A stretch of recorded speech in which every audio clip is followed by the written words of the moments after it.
అందరికీ నమస్కారం.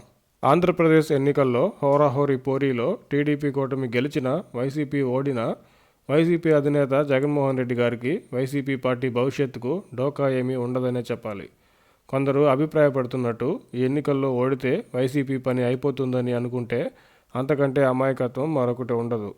ఎందుకంటే టీడీపీ చరిత్రలో ఎప్పుడూ లేనట్టు 2019 ఎన్నికల్లో కేవలం 23 సీట్లకే పరిమితమయ్యి వైసీపీ కంటే దాదాపు 11% తక్కువ ఓట్లు వచ్చిన టీడీపీ ఇప్పుడు సొంతంగానే 100 సీట్లు వస్తాయని చెప్తున్నప్పుడు ఈ ఎన్నికల్లో వైసీపీ ఓడితే ఇక వైసీపీ లేనట్టే అని విశ్లేషించడం తెలుగు తక్కువదనమే అవుతుంది. పవన్ కళ్యాణ్ గారు ఎన్నికల ప్రచారంలో టీడీపీ జనసేన పొత్తు సుదీర్ఘంగా కొనసాగుతుందని, ప్రజలు 10 ఏళ్లు అధికారం ఇస్తే ఆంధ్రప్రదేశ్ అభివృద్ధికి, యువత భవిష్యత్తుకు బాటలు వేస్తామని చెప్పిన సంగతి గుర్తు చేసుకుంటే, ప్రస్తుత ఎన్నికల్లో ఒకవేళ టీడీపీ జనసేన కూటమి అధికారంలోకి వచ్చినా ప్రతిపక్ష స్థానంలో కేవలం వైసీపీ మాత్రమే ఉంటుంది. టీడీపీ కూటమి ప్రజల అంచనాలను ఏమాత్రం అందుకోకపోయినా వైసీపీ తిరిగి అధికారంలోకి రావడం పెద్ద కష్టమేమీ కాదు. ఎందుకంటే వైసీపీ ఈ ఎన్నికల్లో ఒకవేళ ఓడినా గతంలో టీడీపీ వలె ఘోర ఓటమి చెందే అవకాశం తక్కువనే చెప్పాలి.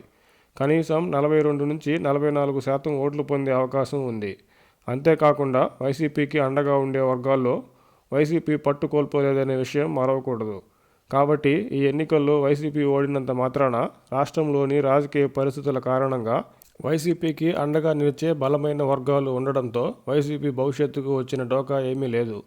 వైసీపీ అధికారం కోల్పోతే వచ్చే 5 ఏళ్లలో జగన్ గారిపై ఉన్న పాత కేసుల వ్యవహారం, కొత్తగా ఎదుర్కోబోయే కేసుల పరంపర, రాష్ట్రంలో బలపడాలని చూస్తున్న జాతీయ పార్టీలు కాంగ్రెస్, బీజేపీల ప్రయత్నాలను దాటుకొని వైసీపీని నిలబెట్టడం మాత్రం అంత సులువు కాదనే చెప్పాలి.